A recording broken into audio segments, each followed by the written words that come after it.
ที่3 พฤศจิกายน 2567 ได้บุญได้กุศลโดยทั่วหน้ากันขอเชิญสาธุชนสร้างบุญกุศลยิ่งใหญ่ร่วมทอดกฐินด้วยใจสร้างหลักชัย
ทางสถานีวิทยุ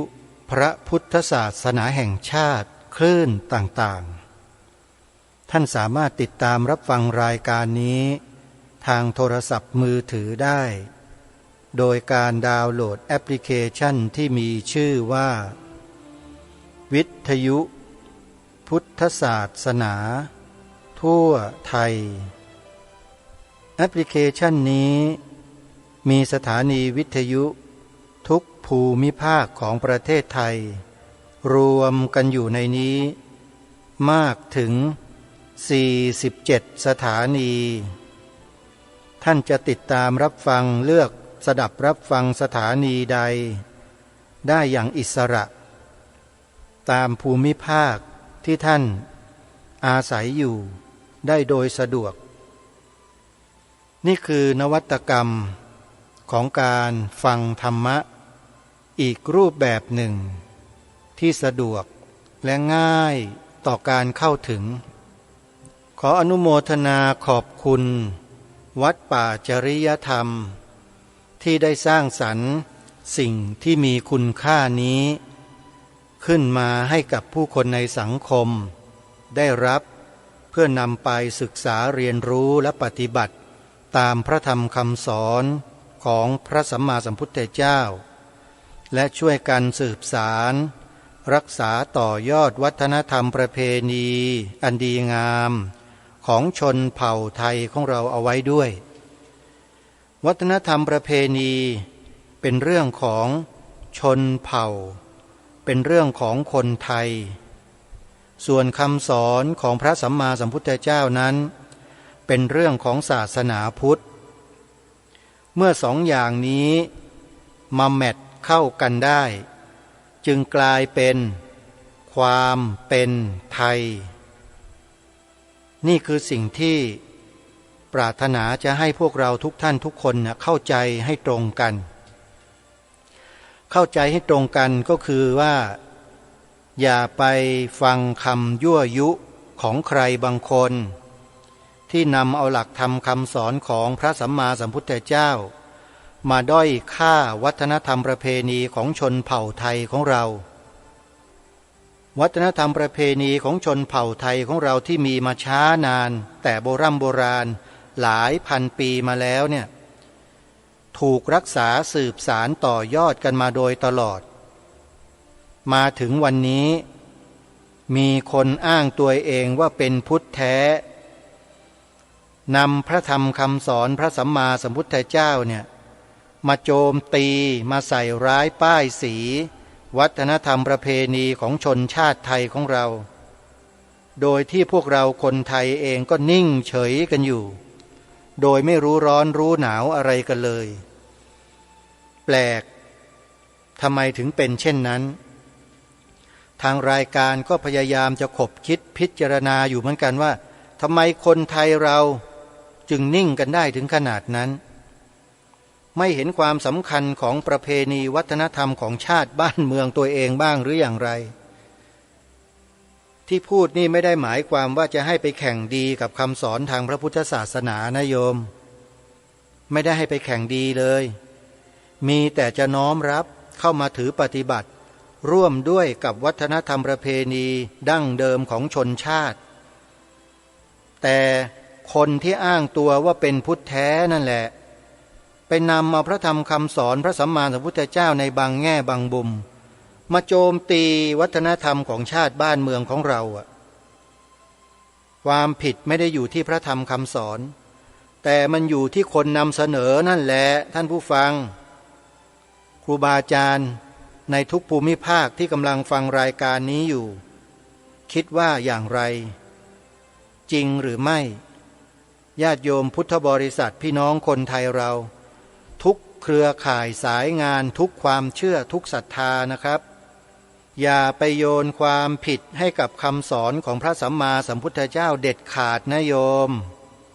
พระพุทธศาสนานั้นไม่เคยมีพิษภัยกับวัฒนธรรมประเพณีของเราเลยแต่คนที่นำเสนอนั่นแหละตัวดีนักแลเป็นตัวที่สร้างการทำลายให้เกิดมีขึ้นในใจของคนให้คนปฏิเสธวัฒนธรรมประเพณีของชาติตัวเองคิดให้ดีๆนะสิ่งที่พูดเนี่ยแยกให้ออกนะโยมแยกให้ออกอย่าเอาไปปนกันทางรายการเคยพูดแล้วนะบอกว่าวัฒนธรรมประเพณีของชนเผ่าของชาติบ้านเมืองของบรรพบุรุษเราเนี่ยไม่ใช่คำสอนของพระพุทธศาสนานะเพราะฉะนั้นใครที่เอาคำสอนของพระพุทธศาสนามากลบลบล้างทำลายความเชื่อของพวกเราคนไทยที่บรรพบุรุษสืบสารรักษาต่อยอดมาจนถึงพวกเราแล้วเราก็รักษากันต่อนี้นะคนคนนั้นนั่นแหละผิดปกติแล้วพระสงฆ์องค์เนนแม่ชีบาศกบาสิกาผู้ปฏิบัติธรรมผู้ปฏิบัติดีผู้ศึกษาเรียนรู้มาดีเขาไม่กล่าววาจาเช่นนี้เลยจริงไหมเคยเห็นไหมไอ้นี่มันขี่เมฆมาจากไหนอะอยู่ๆมันก็บอกว่าตัวมันนี่คือพุทธแท้แล้วก็นำเอาคำสอนพุทธเจ้ามาใส่ร้ายป้ายสีวัฒนธรรมประเพณีและความเชื่อของคนไทยเราอะไอ้นี่มันจะอยู่ไม่ดีนะแต่มาว่าอนามาภาพว่าเนี่ยอยู่ไม่เป็นสุขแน่เลยนะถ้ายังไม่หยุดการกระทำเช่นนี้นะอันนี้อันตรายต่อคนพูดนั่นแหละอันตรายมากนะอาตมาภาพคิดว่าพวกเราเนี่ยให้พวกเรามีไหวพริบปฏิภาณสักนิดนึงอย่าเพิ่งหลงตามคำของใครคนใดคนหนึ่งไปง่ายๆญาติโยมลองพิจารณาให้ดีนะตั้งแต่พ่อแม่ปู่ย่าตายายทวดของเราทวดของทวดปู่ของทวดพ่อของทวดทวดมาเนี่ยไม่รู้กี่ยุคกี่รุ่นมาเนี่ยนะศาสนาพุทธยังไม่เกิดขึ้นในโลกใบนี้เลยเมื่อ 4-5,000 ปี 8,000 หมื่นปีมาแล้วบรรพบุรุษชนเผ่าไทยของเราก็ใช้หลักการวิธีการสืบสารรักษาวัฒนธรรมประเพณีรักษาผืนแผ่นดินและชนเผ่ามาได้ให้แก่พวกเราถึงวันนี้ที่เรียกตัวเองว่าเป็นคนไทยมาได้เนี่ยเพราะวัฒนธรรมประเพณีอันเข้มแข็งนั้นศาสนาพุทธเพิ่งจะมาเกิดเมื่อ 2,000 กว่าปีมาแล้วก็มีพระนำเข้ามาคำสอนเหล่านั้นก็เข้ากันได้กับวัฒนธรรมประเพณีของชนเผ่าไทยเราเหมือนกับเนื้อเดียวกันเลยไม่ได้สร้างความเสียหายแต่สร้างความเจริญรุ่งเรืองให้ยิ่งขึ้นไปที่อีกท่านว่าจริงไหมท่านผู้ฟังศาสนาพุทธไม่ได้มาทำลายวัฒนธรรมประเพณีของเรานะตอนที่เข้ามาเริ่มแรกเนี่ยผสมกลมกลืนกันช่วยเหลือเกื้อกูลส่งเสริมซึ่งกันและกันจริงไหมจนเป็นอะไรฮะเป็นศาสนพิธีที่มีเรียนกันอยู่ในนักธรรมตรีนักธรรมโทนักธรรมเอกอ่ะเห็นไหมฮะมีสังฆกรรมตามพระธรรมวินัยที่พระเจ้าทรงบัญญัติเอาไว้ สอดคล้องกับวัฒนธรรมประเพณีของชาติบ้านเมืองเราทุกอย่างแต่ไอ้พวกธรรมะสายกระโถนเนี่ย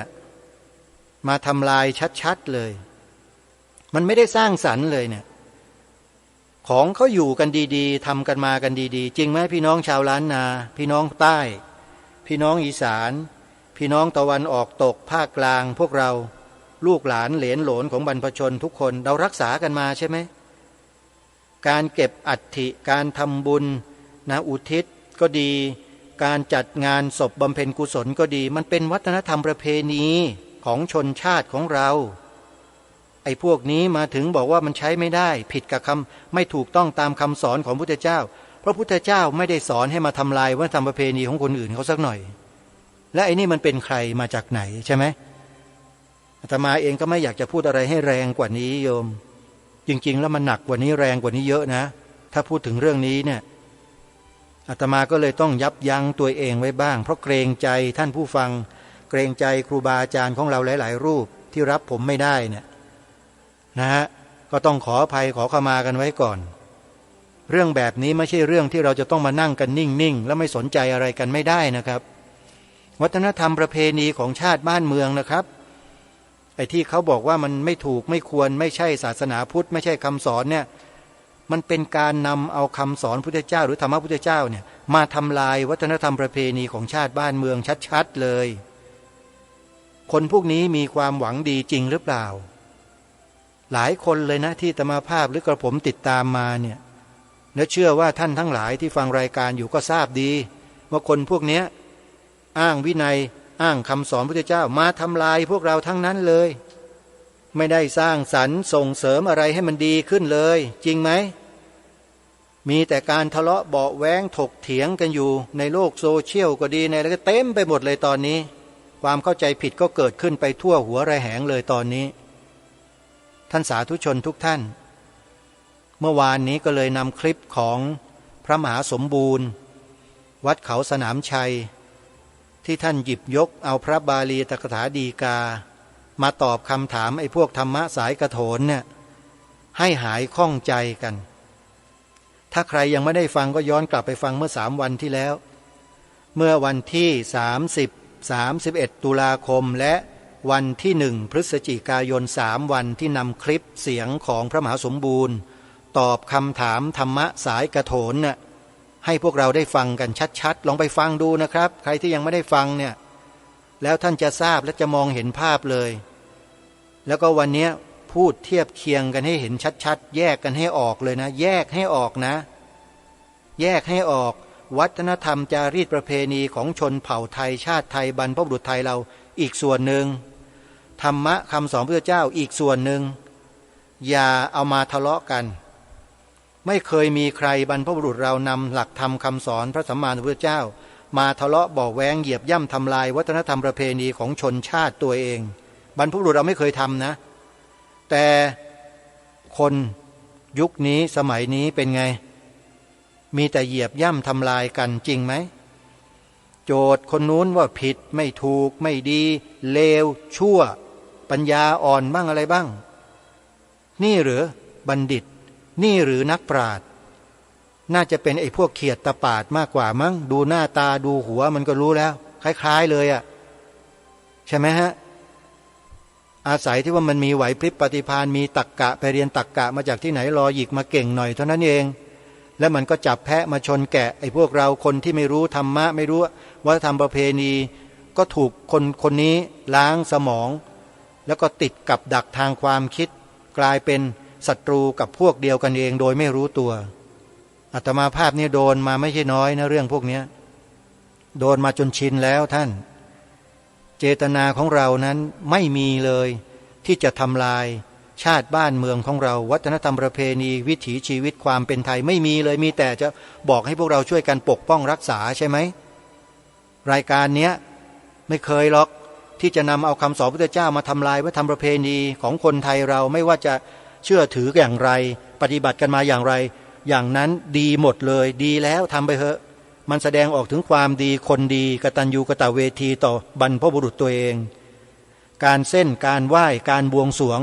นั่นคือสิ่งที่ทำแล้วมีผลทั้งนั้น พระพุทธเจ้าก็ตรัสไว้เรื่องนี้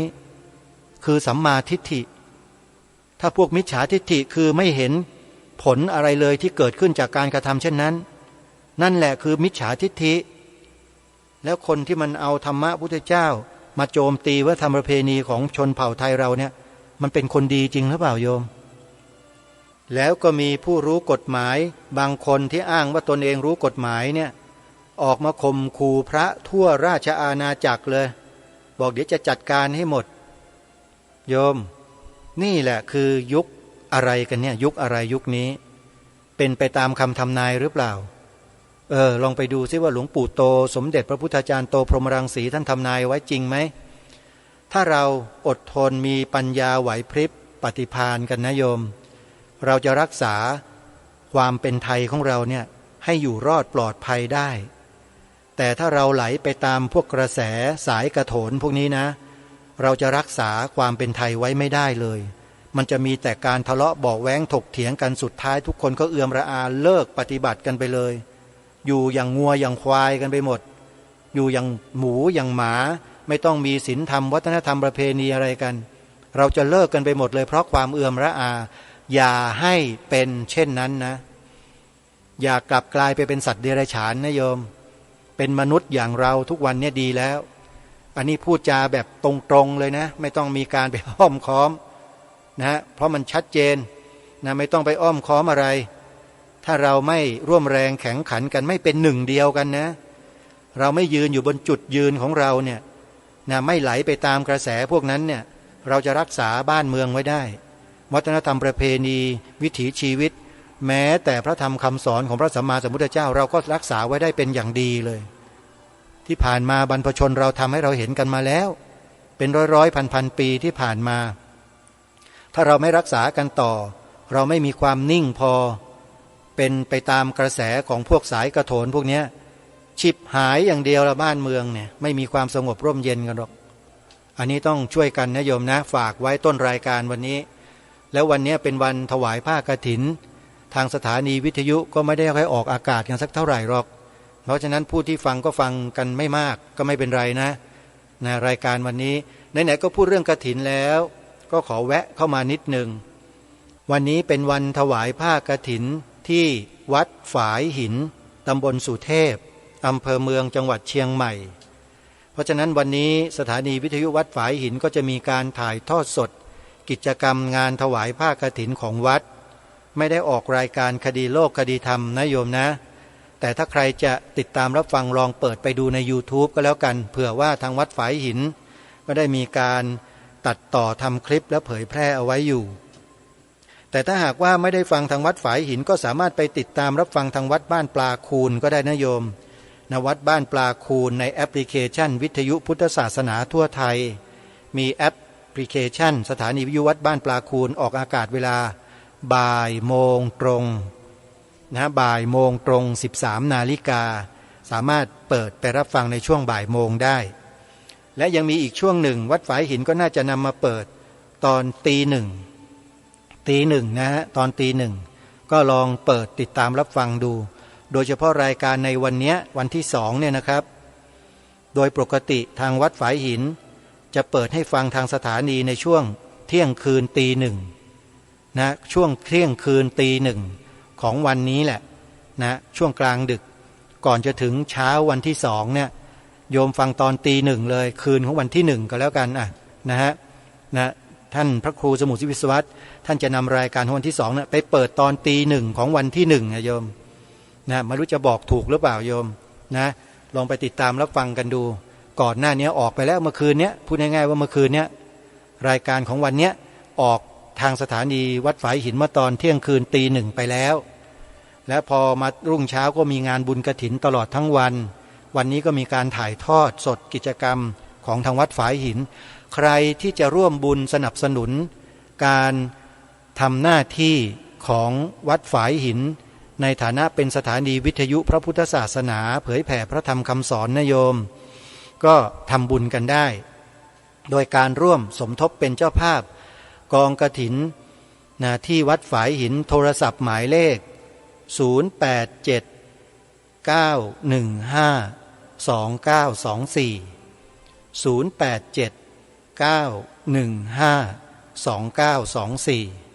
นี่ก็เป็นวัดแรกในเดือนพฤศจิกายนที่จัดงานบุญกฐินวันนี้2 พฤศจิกายนและที่วัดศรีอุดมวงศ์ตำบลศรีสงครามอำเภอวังสะพุงจังหวัดเลยก็จัดบุญกฐินวันนี้เป็นวันแรกเป็นการตั้งองค์กฐินแล้วก็มีกิจกรรมแสดงธรรมตลอดทั้งคืนไปจนถึงรุ่งเช้าของวันที่3 พฤศจิกายนวันที่3ในช่วงเช้าสายนั่นแหละเป็นวันถวายผ้ากฐินวัดศรีอุดมวงศ์นะโยมนะใครอยู่จังหวัดเลยไปร่วมงานกันนะโยมนะวัดศรีอุดมวงศ์ตำบลศรีสงครามอำเภอวังสะพุงจังหวัดเลยโทรศัพท์สอบถามและร่วมบุญกับท่านอาจารย์พระครูอุดมวรานุวัตรได้นะโยมหมายเลขโทรศัพท์089 840 4968 089 840 49682 วัดอีกวัดหนึ่งไปถวายผ้ากฐินวันที่9เสาร์หน้าเสาร์หน้าโยมวันที่9 พฤศจิกายนมีงานบุญกฐินที่วัดสามชุกอำเภอสามชุกจังหวัดสุพรรณบุรีใครจะร่วมบุญกับทางวัดสามชุกญาติโยมโทรศัพท์ไปแสดงความจำนงได้เลยนะที่หมายเลขโทรศัพท์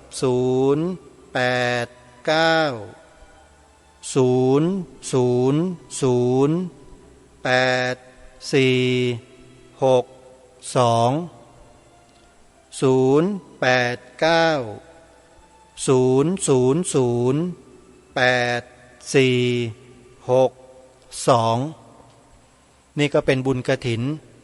ที่ทางรายการแนะนำ3 วัดที่กำลังจะจัดให้มีขึ้นณขณะนี้วัดแรกคือวัดฝายหินตำบลสุเทพอำเภอเมืองจังหวัดเชียงใหม่ตอนนี้กำลังจัดงานบุญกฐินกันอยู่เลยในวันนี้แหละโยมวันนี้เลยนะวัดที่2ก็คือวัดศรีอุดมวงศ์ก็เริ่มวันนี้เหมือนกันแต่ไปถวายวันพรุ่งนี้วันที่3 พฤศจิกายนและในสัปดาห์หน้าก็เป็นวัดสามชุกตำบลสามชุกอำเภอสามชุกจังหวัดสุพรรณบุรีญาติโยมสะดวกที่ไหนก็ไปร่วมบุญกันที่นั่นสำหรับวัดสามชุกนั้นถวายบุญกฐินวันที่9 พฤศจิกายนและมีบวชเนกขมะต่อกฐินไปจนถึงวันที่12 พฤศจิกายนด้วยมีงานบวชเนกขมะด้วยนะโยมนะใครไปทำบุญกฐินที่วัดสามชุกแล้วก็ได้บวชด้วยโชคดีมากๆเลยส่วนกิจกรรมเปิดป่าฟังธรรมที่สวนป่าสามัคคีธรรมตำบลบ้านผืออำเภอจอมพระจังหวัดสุรินทร์อาตมาภาพกำลังแสวงหาเจ้าภาพช่วยกันจัดสถานที่เตรียมสถานที่โยมค่าเต็นท์ที่จะเช่ามาใครจะร่วมเป็นเจ้าภาพค่าเต็นท์นะค่าโรงทานที่เราจะออกโรงทานให้กับบรรดาญาติโยมน้ำดื่มน้ำใช้ไฟฟ้าน้ำมันเชื้อเพลิงที่จะใส่เครื่องปั่นไฟในค่ำคืนและวันที่จัดงานนะโยมนะแล้วก็อะไรจิปาถะที่จะต้องดำเนินการให้เป็นสถานที่จัดงานพอเหมาะพอควรให้ได้โดยเฉพาะเต็นท์เนี่ยต้องใช้งบประมาณพอสมควรเลยทีเดียวใครจะร่วมบุญเป็นเจ้าภาพในการจัดตั้งเต็นท์จัดงานนะโยมก็สามารถร่วมบุญกับอาตมาภาพได้เลยเดี๋ยวอาตมาจะขึ้นไปที่สุรินทร์แล้วก็ไปดำเนินการจัดเตรียมสถานที่ในเดือนพฤศจิกายนแบบเต็มรูปแบบเลยโยมนะในช่วงนี้ใครจะร่วมบุญสนับสนุนอาตมาภาพก็โอนปัจจัยมาร่วมบุญได้นะโยมโอนเข้ามาได้ที่บัญชีธนาคารไทยพาณิชย์หมายเลขบัญชี114214987ไทยพาณิชย์ธนาคารไทยพาณิชย์เลขบัญชี114 2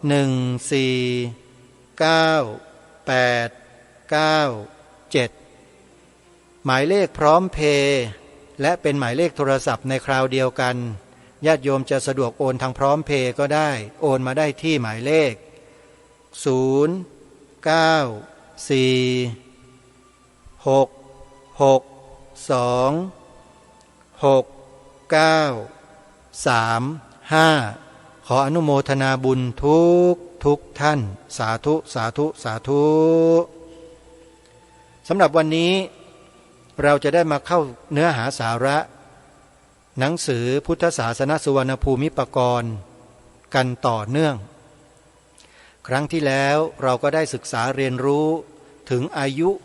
ของวัตถุโบราณตั้งแต่สมัยยุคหินเก่าหินใหม่ยุคเหล็กแล้วก็พัฒนามาจนถึงทุกวันนี้อายุของมนุษย์บนโลกใบนี้เท่าที่นักธรณีวิทยาได้ทำการสำรวจวัตถุโบราณซึ่งเป็นเครื่องไม้เครื่องมือที่ทำจากหินเนี่ยเขาสันนิษฐานกันว่ามีอายุไม่ต่ำกว่า 1,000 ล้านปีโยม 1,000 ล้านปีหรืออย่างน้อยๆเนี่ย150 ล้านปีนั่นหมายความว่าเมื่อ150 ล้านปีที่ผ่านมาโลกของเรามีมนุษย์อาศัยอยู่แน่นอนไม่ต้องสงสัยเลยฮะแล้วถ้ายิ่งเราอิงตำราทางพระพุทธศาสนาโดยเฉพาะคัมภีร์พระไตรปิฎกที่พระสัมมาสัมพุทธเจ้าตรัสยืนยันไว้ชัดเจนว่าโลกของเราเนี่ยโลกของเราโลกมนุษย์ใบเนี้ยโลกเราใบเนี้ยนะมีพระสัมมาสัมพุทธเจ้าทรงอุบัติขึ้นมาแสดงธรรมโปรดสัตว์โลกผ่านมาแล้วเนี่ย4 องค์รวมทั้งพระองค์ของเราด้วยพระสัมมาสัมพุทธเจ้าพระสัมมาโคดมเราเนี่ย4 องค์แล้วโยมและจะมีทรงมาอุบัติขึ้นเป็นพระพุทธเจ้าทรงตรัสสอนธรรมอีก1 พระองค์คือพระศรีอริยเมตไตรนี่ถ้าเกิดเป็นมนุษย์ที่มีปัญญาเป็นมนุษย์ที่มีการฝึกฝนอบรมตนปฏิบัติตนอยู่แต่ยังไม่ได้บรรลุธรรมอะไรนี่นะได้ยินอย่างนี้แล้วเขาดีใจมากนะโยมเขาดีใจมากว่าเขาจะมีโอกาสได้ฟังพระธรรมจากพระโอษฐ์ของพระสัมมาสัมพุทธเจ้าพระองค์ต่อไปซึ่งเป็นพระองค์สุดท้ายในภัตตกัปนี้โลกใบนี้หลังจากสิ้นพระสัมมาสัมพุทธเจ้าและสิ้นหลักธรรมคำสอนพระพุทธเจ้าแล้วสิ้นพระพุทธศาสนาแล้วเนี่ยโลกใบนี้ก็เริ่มจะสลายตัวนะฮะด้วยน้ำด้วยไฟด้วยลมก็แล้วแต่ที่เหตุปัจจัยจะปรุงแต่งให้บรรยากาศทำลายโลกเกิดขึ้นได้นะโยมนะแล้วโลกนี้ก็สิ้นสลายไปในที่สุดสิ่งมีชีวิตไม่ต้องพูดถึงไม่มีอะไรเหลือหรออยู่ในโลกใบนี้เลยแล้วอวกาศต่างๆจักรวาลต่างๆนี่ก็จะก่อตัวกันขึ้นมาเป็นโลกใหม่อีกครั้งหนึ่งมันก็เวียนหมุนเวียนเปลี่ยนกันไปเป็นอยู่อย่างเนี้ยโยมนะนี่คือธรรมชาติของสรรพสิ่งทั้งหลายมันก็จะเป็นของมันอยู่อย่างนี้พระพุทธเจ้าจึงตรัสคำอยู่คำหนึ่งว่าวัตตะวัตตะแปลว่าวนมันวนอยู่อย่างเนี้ยมันไปไหนมันไม่ไหนมันอยู่อย่างเนี้ยแต่มีสภาวะหนึ่งที่พระสัมมาสัมพุทธเจ้าตรัสยืนยันเลยว่ามีอยู่จริงแล้วถ้าใครได้เข้าถึงสภาวะนี้แล้วเนี่ยจะพ้นจากการวนคือพ้นจากวัฏฏะพ้นจากวัฏฏะแต่พระพุทธองค์ไม่ได้ตรัสบอกว่าไปไหนแต่ตรัสว่าดับสนิทไม่มีเหลือแม้แต่เชื้อที่จะให้เกิดอะไรขึ้นอีกดับสนิทเลยนี่คือสิ่งที่พระพุทธเจ้าตรัสไว้อย่างนั้นแต่ก็มีผู้นับถือศาสนาพุทธบางนิกายบอกว่านิพพานมีเป็นดินแดนอยู่ตรงนู้นตรงนี้ตรงนั้นอันนี้ก็เป็นความเชื่อและการตีความของท่านเหล่านั้นก็เป็นสิ่งที่ไม่ได้ผิดอะไรก็ไม่ได้เสียหายอะไรนะโยมนะก็ถือว่าเป็นการกระตุ้นให้คนเนี่ยทำความดีต่อเพื่อนมนุษย์ด้วยกันก็เป็นสิ่งที่ดีนะอาตมาภาพว่าดีนะแต่ถ้าใครไปบลูรี่เขาเนี่ยแล้วก็ไปทำลายล้างเขาเนี่ยเป็นบาปนะอาตมาว่าเป็นบาปอะไรที่ดีร่วมกันก็ควรจะส่งเสริมกันไปอย่างพระสงฆ์หรือชาวพุทธสายมหายานเขาก็เชื่อในลักษณะดังกล่าวนี้ก็ส่งเสริมกันไปช่วยกันไปขยาย หลักธรรมคำสอนขยายคุณงามความดีให้คนปฏิบัติตามกุศลกรรมบทให้ไปด้วยกันอย่างเนี้ยก็เป็นสิ่งที่ดีไม่ใช่เป็นสิ่งที่เลวร้ายอะไรเลยใช่ไหมฮะส่วนเถรวาทของเรามุ่งเน้นการดับทุกข์การดับกิเลสใครที่มีกำลังความสามารถพอมีเหตุปัจจัยที่สั่งสมมาแต่อดีตด้วยและปัจจุบันก็ดีด้วยเนี่ยก็มีโอกาสก็ทำกันไปก็ไปนิพพานกันส่วนใครที่ยังไปไม่ได้ก็ดำรงคงอยู่ในระดับของทานศีลภาวนารักษาวัฒนธรรมประเพณีอันดีงามของชนเผ่าของชนชาติบรรพชนบรรพบุรุษของเราร่วมกันไปด้วยก็ถือว่าเป็นสิ่งที่ดีไม่ได้มีการทำลายไม่ได้มีความขัดแย้งอะไรกันเลยใช่ไหมฮะส่วนใครจะไปนิพพานหรือไม่ไปนิพพานสิทธิของทุกคนเลือกได้ไม่ต้องมาชี้โบชี้เบบอกคนนั้นผิดคนนั้นผิดไอ้นั่นไม่ถูกกูถูกกูแท้ไอ้อย่างนี้อย่ามาพูดกันไม่ควรเลยอย่างยิ่ง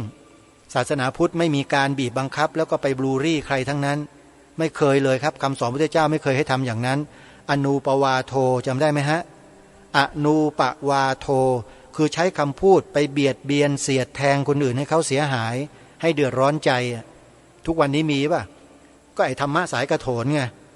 ที่เรารู้กันอยู่ลองฟังดูสิมันเบียดไหมเบียดเสียดความรู้สึกเราหรือเปล่าหรือว่ามันถูกใจเพราะอะไรถูกใจเราหรือถูกใจกิเลสมองให้ดีๆมองให้ออกกิเลสหรือเปล่าที่มันถูกใจมันไม่ใช่ธรรมะนะกิเลสก็คืออกุศลมันเป็นอกุศลไหมพอมันถูกกิเลสมันถูกใจตัวเองแล้วตัวเองก็ห่อหมกไปกับเขาใช่ไหมเขาบอกว่าไอ้นั่นชั่วพระรูปนั้นชั่วพระพวกนั้นชั่วเราก็เชื่อตามเขาใช่ไหมนี่แหละเขาเรียกว่าถูกกิเลสจำไว้นะโยมเป็นบาปนะบอกไว้ก่อนนะบาปนั่นน่ะบาปจะติดตัวไปนานแสนนานเลยเนี่ยไปเชื่อตามคล้อยตามไอ้พวกธรรมะสายกระโถนพวกเนี้ยนี่ขอบอกไว้เลยนะถ้าใครอยากจะรู้ว่าเป็นยังไงและมีความรู้สึกอย่างไรไปฟังคลิปของรายการที่จัดไว้เมื่อ3 วันที่แล้ว31 ตุลาแล้วก็1 พฤศจิกาไปเปิดในคลิปเลยโยมใน YouTube วัดฝายหินกับธรรมะภาคเหนือเขาได้ทำการบันทึกแล้วก็เผยแพร่ไว้ในคลิป YouTube ก็ลองไปเปิดฟังดูพิมพ์ในชื่อของคดีโลกคดีธรรมนะโยมนะคดีโลกคดีธรรมวัดฝายหินหรือคดีโลกคดีธรรมธรรมะภาคเหนือลองไปติดตามรับฟังกันอาตมาภาพจะไม่พูดซ้ำไม่พูดย้ำเพราะเสียเวลาเดี๋ยวเรามาฟังเนื้อหาสาระที่จะนำมาเสนอในรายการในช่วงต่อไปนี้ดีกว่านะฮะเดี๋ยวติดตามรับฟังพร้อมๆกันในวันนี้จะเข้าสู่เนื้อเรื่องที่ทางผู้เขียนหนังสือเล่มนี้คือท่านเจ้าคุณพระราชกวีอ่ำธรรมทัตโตท่านมีความตั้งใจเป็นอย่างมากๆเลยต้องการให้เราได้รู้ว่าชนเผ่าไทยของเราในอดีตเมื่อหลายพันปีที่ผ่านมาเนี่ยเมื่อท่านเหล่านั้นมาพบเจอกับหลักธรรมคำสอนของพระสัมมาสัมพุทธเจ้าแล้วท่านจะมีแนวทางในการดำเนินชีวิตของตนเองครอบครัวสังคมประเทศชาติในสมัยนั้นกันอย่างไรแล้วสืบสารมาจนถึงพวกเราถึงทุกวันนี้กันได้อย่างไรการศึกษาเรียนรู้สิ่งเหล่านี้ทำให้เรามองเห็นร่องรอยและความเป็นไปได้ของแนวความคิดและวิธีการทำรงรักษาไว้ซึ่ง2 ส่วนสำคัญคือวัฒนธรรมจารีตประเพณีของชนเผ่าไทยนะฮะอันนี้ก็ส่วนหนึ่งรักษาไว้ได้ 2. นำหลักธรรมคำสอนของพระสัมมาสัมพุทธเจ้ามาเสริมสติและปัญญาให้แก่กล้ายิ่งขึ้นแล้วก็ไม่ทำลายวัฒนธรรมประเพณีของตนเองด้วยแล้วก็ให้ผสมกลมกลืนกันมาอย่างนี้นี่คือความเป็นไทยรวมเรียกว่าความเป็นไทยท่านผู้ฟังที่ทางรายการย้ำมาโดยตลอดว่าให้พวกเราเนี่ยช่วยกันสืบสารรักษาต่อยอดอย่าไปช่วยกันเหยียบย่ำทำลายเหมือนสายกระโถน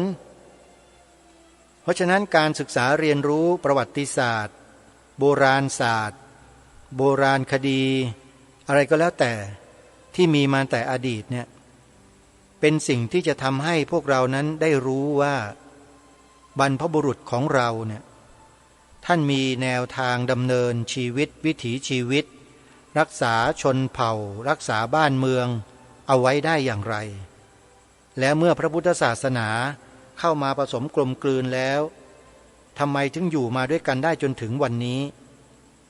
เพราะอะไรเราจะได้รู้ตรงนี้กันด้วยเพราะนั้นต่อไปนี้ขอให้เรานั้นตั้งใจนะโยมนะตั้งใจฟังให้ดี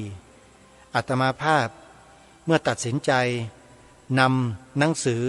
ที่มีความหนาถึง800กว่าหน้ามาอ่านให้พวกเราได้ฟังกันแล้วเนี่ยซึ่งมันยากแสนยากเหลือเกินที่คนไทยเราจะได้ศึกษาเรียนรู้สิ่งเหล่านี้กันได้เนี่ยเพราะไม่มีเผยแพร่ทั่วไปนะขอบอกไว้ก่อนนะฮะว่าไม่มีเผยแพร่โดยทั่วไปไม่มีในตำรับตำราเรียนด้วยแต่เป็นตำราที่อยู่นอกโรงเรียนที่เราสามารถศึกษาค้นคว้าหาอ่านกันได้ในชื่อหนังสือว่าพุทธศาสนสุวรรณภูมิปกรณ์ปกรณ์ไม่มีกรันนะนอนเนนไม่มีกรันนะเพราะฉะนั้นเดี๋ยวเรามาเข้าสู่เนื้อหากันตั้งแต่บัดนี้ไปเลยนะฮะภูเขาหินปูนไทยที่มีรูปเซาะและลายจารึกถ้ำฤาษีเขางูจังหวัดราชบุรีนี่คือหัวข้อของหน้านี้ที่จะอ่านให้ท่านผู้ฟังได้สดับรับฟังกันนั่นก็หมายความว่าสิ่งที่ท่านเจ้าคุณนำมาเสนอต่อจากวัตถุโบราณที่มีอายุ125ล้านปี150ล้านปี1,000 ล้านปีเนี่ยก็คือเรื่องของถ้ำฤาษีเขางูจังหวัดราชบุรีนี่เองอยู่ราชบุรีนี่แหละที่ท่านค้นพบอ่ะลองดูนะว่าท่านเขียนไว้อย่างไรพระพุทธรูปองค์ที่หนึ่งไทยธรรมในไทยพระพุทธรูปไทยองค์แรกมีจารึกว่าชื่อบุญวระฤาษีคระสมาธิคุปตะชื่อบุญพระฤาษีคุ้มครองสมาธิณเขางูเนื้อหินปูนจะเห็นรอยเซาะยืนยันอยู่ตัวที่ขาวชัดนั้นได้ใช้แป้งขาวลงตามลายเส้นเดิมให้ลงสีจึงขึ้นชัดและพุทธพัสสา44เห็นชัดเจนใช้แป้งลงร่างให้เอาสีเขียนวันที่19กุมภาพันธ์พระพุทธศักราช2515และพระมหาปุณณะท่านได้จารึกชื่อพร้อมกับสลักการไว้ว่าพุทธพัสสา44จึงรู้เรื่องได้ถ้ามิเช่นนั้นก็คงจะไม่มีการรู้จักไทยตลอดกาลแล้วก็วงเล็บว่าทอธงจุดวอแหวนจุดวงเล็บปิดนั่นก็คือเป็นอักษรย่อชื่อสมณศักดิ์ของท่านพระธรรมวงศ์เวทีตอนนั้นเป็นเจ้าคุณชั้นสามัญอยู่นะโยมนะนี่ก็เป็นย่อหน้าแรกนิดหนึ่งแวะนิดหนึ่งท่านผู้ฟังที่เขางูราชบุรีถ้ำฤาษีที่ว่าเนี่ยมีพระพุทธรูปปางแสดงพระธรรมเทศนาลักษณะนั่งห้อยพระบาทอยู่องค์หนึ่งเป็นพระพุทธรูปที่มีการแกะสลักหน้าผาหินขึ้นองค์ไว้ในแผ่นจารึกรายละเอียดตรงเชิงบันไดทางขึ้นได้จารึกไว้ว่าเป็นพุทธฉายของพระสัมมาสัมพุทธเจ้าที่พระองค์เสด็จมาประทับพักแรมหรือจำวัดอยู่ที่ถ้ำนี้1 ราตรีญาติโยมหรือหลายราตรีก็ไม่ทราบนะฮะแต่เขายืนยันนะหลักฐานว่าเสด็จมาประทับที่นี่จริงและพระองค์ก็ทรงฝากพระฉายคือเงาพระองค์ไว้ที่หน้าผาและจากนั้นพระปุณณเถระในฐานะที่เป็นพุทธสาวกของพระสัมมาสัมพุทธเจ้าพระองค์หนึ่งซึ่งเป็นพระภิกษุไทยของเราเนี่ยก็ได้ทำการแกะสลักจารึกพระฉายนั้นไว้จึงขึ้นรูปเป็นพระพุทธรูปตามที่ได้กล่าวมาเมื่อสักครู่นี้ญาติโยมถ้าไปที่ถ้ำฤาษีเขางูอย่าลืมแวะเข้าไปกราบสักการะนะโยมนะ เพราะอาตมาภาพไปครั้งที่ผ่านมาเนี่ยเร็วๆเนี่ยได้เข้าไปกราบถึงองค์พระพุทธรูปแบบถ่ายรูปติดเลยได้สัมผัสองค์ท่านด้วยแต่ต่อจากนี้ไปนะในปีต่อไปเนี่ยปีหน้าโยมจะไม่มีสิทธิ์เข้าไปแล้วนะจะบอกให้นะทางเจ้าหน้าที่ทางวัดจะทำการปิดกั้นไม่ให้คนเข้าไปแล้วเพราะคนเข้าไปแล้วก็เอาทองไปปิดจนเนื้อหินเนี่ยเสียหายมองไม่เห็นภาพสภาพเดิมอยู่เลยนี่คือคำบอกเล่าของพระเจ้าหน้าที่ที่เฝ้าอยู่หน้าถ้ำท่านน้อยขอเอ่ยชื่อท่านหน่อยเพราะได้ยืนคุยกันอยู่วันที่ไปเนี่ยเพราะฉะนั้นใครที่ยังไม่มีโอกาสได้ไปนะโยมแล้วโดยเฉพาะเดือนพฤศจิกายนเนี้ยทราบว่าจะมีการเททองหล่อพระพุทธฉายองค์เนี้ยนะพระพุทธองค์ปฐมเนี่ยนะที่เขาว่าเนี่ยนะเป็นแบบจำลองเพื่อจะประดิษฐานไว้ด้านหน้าองค์พระองค์จริงเนี้ยเพื่อให้ญาติโยมปิดทองกันองค์จำลองจะไม่ให้เข้าไปปิดทององค์จริงแล้วนะโยม24พฤศจิกายนที่ถ้ำเขางูถ้ำฤาษีเขางูราชบุรีจะมีการเททองหล่อพระพุทธรูปจำลองเพื่อที่จะตั้งประดิษฐานไว้ที่หน้าองค์จริงแล้วก็ทำรั้วนี่กั้นปิดเอาไว้ไม่ให้คนเข้าไปที่องค์จริงแล้วนะญาติโยมจะได้มีโอกาสไปทำบุญไปปิดทองไปสัมผัสองค์พระองค์จริงนี้ครั้งสุดท้ายในเดือนพฤศจิกายนนี้ไม่มีแล้วนะโยมอันนี้ขอบอกไว้ก่อนนะรีบไปกันนะฮะถ้าใครยังไม่มีโอกาสได้เข้าไปสัมผัสองค์จริงเนี่ยอาตมาภาพได้สัมผัสเรียบร้อยแล้วนะฮะได้ถ่ายรูปหลายมุมเลยไปครั้งแรกด้วยในชีวิตเพิ่งไปแล้วก็มีพระพุทธรูปปางสายญาติข้างบนถ้ำฝาโถที่น่าสนใจข้างบนนั้นอีกองค์หนึ่งก็ได้ขึ้นไปแล้วนะได้ทำการบันทึกภาพไว้เช่นกันนะฮะเพราะฉะนั้นอันนี้ต้องขอบอกไว้เลยว่า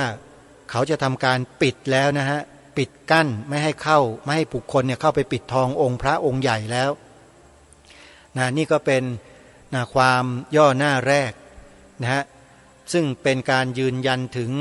ความเป็นมาขององค์พระพุทธรูปองค์นี้ชัดเจนว่าเมื่อปีพระพุทธพรรษา44นั่นก็หมายความว่าองค์สมเด็จพระสัมมาสัมพุทธเจ้าทรงมีพระชนมายุ44พรรษาโยมยังมีพระชนอยู่นะพระพุทธรูปองค์นี้ถูกสร้างขึ้นในสมัยที่พระพุทธองค์ยังทรงมีพระชนอยู่นะโยมนี่คือเรื่องจริงนะโยมนะตามบันทึกนี้นะอาตมาภาพไม่ได้เกิดในยุคนั้นไม่รู้หรอกแต่กล่าวตามที่ท่านเจ้าคุณบันทึกไว้ตามหลักฐานที่มีปรากฏอยู่ที่นั่นพระพุทธเจ้ายังทรงมีพระชนอยู่เสด็จมาประทับแรมหรือว่ามาจำวัดที่ถ้ำฤาษีเขางูแห่งนี้มีจารึกเขียนไว้ชัดเจนในแผ่นกระเบื้องจานเมืองคูบัวที่ท่านเจ้าคุณพระราชกวีอ่ำธรรมทัตโตท่านสะสมไว้เก็บไว้อยู่ที่วัดโสมนัสวิหารอาตมาภาพไปยืนด้อมมองดูที่หน้าพิพิธภัณฑ์เรียบร้อยแล้ว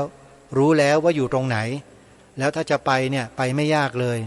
นะอาจจะนำพาคณะญาติโยมไปดูในนามของคณะก็ได้ซึ่งจะต้องติดต่อกับทางเจ้าหน้าที่เขาไปก่อนนะเรื่องนี้ถือว่าเป็นเรื่องใหญ่เป็นเรื่องที่มีความสำคัญมากท่านผู้ฟังนะถ้าใครสนใจที่จะเข้าชมพิพิธภัณฑ์แผ่นกระเบื้องจานนะจารึกโบราณของชนเผ่าไทยของเราซึ่งถือว่าเก่าแก่ที่สุดในประเทศไทยก็แล้วกันนะโยมนะไม่มีวัตถุโบราณไหนจะเก่าแก่เท่ากับวัตถุโบราณชิ้นนี้แล้วและที่สำคัญคือเป็นการจารึกลายลักษณ์อักษรด้วยนะเห็นชัดเจนเลยโยมแล้วก็ท่านเจ้าคุณพระราชกวีอ่ำธรรมทัตโตเนี่ยเป็นเพียงผู้เดียวนะครับที่ถอดความแผ่นกระเบื้องจานออกมาได้นอกนั้นนักโบราณคดีทั่วโลกไม่ว่าใครจะเก่งฉกาจมาจากไหนจบจากมหาวิทยาลัยอะไรมาก็แล้วแต่ถอดความไม่ได้สักคนหนึ่งแต่ท่านเจ้าคุณอุบัติมาเพื่อที่จะทำการนี้นะโยมเชื่อสิจงเชื่อเถอะเมื่อเชื่อแล้วเราก็จะเกิดความศรัทธาแล้วเราก็จะเกิดปัญญาไม่หลงไปตามกระแสของธรรมะสายกระโถนที่กำลังเป็นอยู่ตอนนี้โยมเราจะได้ช่วยกันสืบสารบรรพชนเราต่อไปนะเหลือบดูเวลาใกล้จะหมดอีกแล้วพูดไปพูดมาได้แค่ย่อหน้าเดียวนะฮะเดี๋ยววันพรุ่งนี้เรามาเริ่มกันใหม่ก็ได้นะโยมนะเริ่มกันใหม่แล้วก็ยาวๆเลยดีไหมวันนี้ต้องขออภัยครูบาอาจารย์ขอขมาญาติโยมด้วยที่มัวแต่บ่นนู่นบ่นนี่กันอยู่ แล้วก็เลยไม่ได้นำเนื้อหามาอ่านให้ฟังกันต่อเนื่องเดี๋ยววันพรุ่งนี้มาติดตามและฟังกันต่อแล้วกันสรุปกิจกรรมงานบุญกฐินนิดนึงช่วงท้ายรายการเนี่ยใครจะทำบุญนะตอนนี้โยมทำได้เลยนะวัดฝายหินตำบลสุเทพอำเภอเมืองจังหวัดเชียงใหม่กำลังจัดงานบุญกฐินอยู่ตอนนี้ในวันนี้เลยวันเสาร์ที่2 พฤศจิกายนพระพุทธศักราช 2567 และอีกวัดหนึ่งก็คือวัดศรีอุดมวงศ์ตำบลศรีสงครามอำเภอวังสะพุงจังหวัดเลยเริ่มงานบุญกฐินวันนี้เหมือนกันเสาร์ที่2 พฤศจิกายนเป็นวันทำบุญฉลององค์กฐินมีการแสดงธรรมสอดแจ้งที่วัดศรีอุดมวงศ์ไปตลอดทั้งคืนจนถึงเช้าวันที่3 พฤศจิกายนก็จะถวายผ้ากฐินกันในช่วงสายๆของวันที่3นะวัดศรีอุดมวงศ์นะแล้วก็ที่วัดสามชุกตำบลสามชุกอำเภอสามชุกจังหวัดสุพรรณบุรีจัดถวายผ้ากฐินในสัปดาห์หน้าวันเสาร์ที่9 พฤศจิกายนวัดสามชุกนะ9 พฤศจิกายนและหลังเสร็จกฐินแล้วมีการบวชเนกขัมมะนุ่งขาวห่มขาว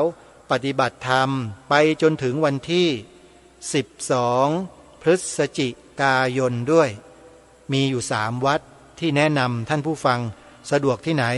ทำบุญที่นั่นจดหมายเลขโทรศัพท์ไว้นิดนึงญาติโยมยังไม่ได้บอกหมายเลขโทรศัพท์วัดฝายหินนะวัดฝายหินหมายเลขโทรศัพท์0 8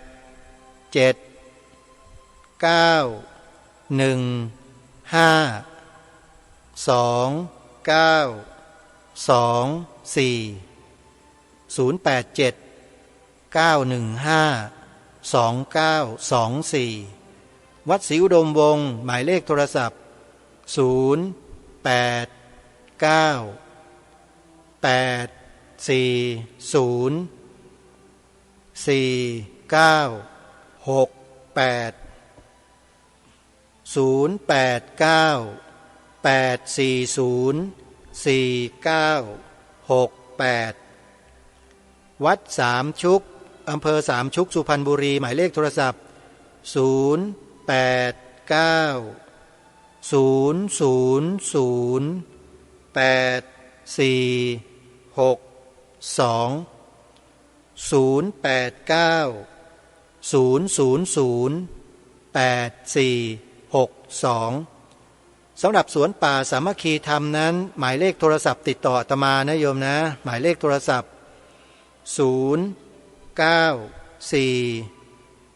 6 6 2 6 9 3 5วันนี้เวลาของรายการหมดแล้วต้องขอสมมุติยุติไว้แต่เพียงเท่านี้ก่อนพบกับรายการได้ใหม่ในวันต่อไปขอความสุขความสวัสดีในธรรมแห่งองค์สมเด็จพระบรมศาสดาสัมมาสัมพุทธเจ้าจงปรากฏเกิดมีขึ้นในจิตใจของท่านผู้ฟังทุกท่านทุกคนเทินขอเจริญพรกล้าคิดก็ต้องกล้าทำอย่ากลัวถ้าทำความดีเร่งศึกษาปัญหาให้ทันท่วงทีเมืองไทยจะพัฒนากว่านี้รายการดีๆคดีโลกคดีธรรมขอรำพันบรรยายความคิดเครื่องหมายแห่งสีทั้ง3งามถนัดขาวคือบริสุทธิ์สีสวัสดิ์หมายพระไตรรัตน์และธรรมะคุ้มจิตไทยแดงคือโลหิตเราใสซึ่งยอมสละได้เพื่อรักษาชาติศาสนาน้ำเงินคือสีโสภาอันจอมประชาถ้าโปรดเป็นของส่วนองค์จัดริ้วเข้าเป็นไตรรงค์จึงเป็นสีธงที่ ที่รักแห่งเราชาวไทยทหารอวตารนำไปยงยุทธวิชัยวิชิตก็ชูเกียรติสยาม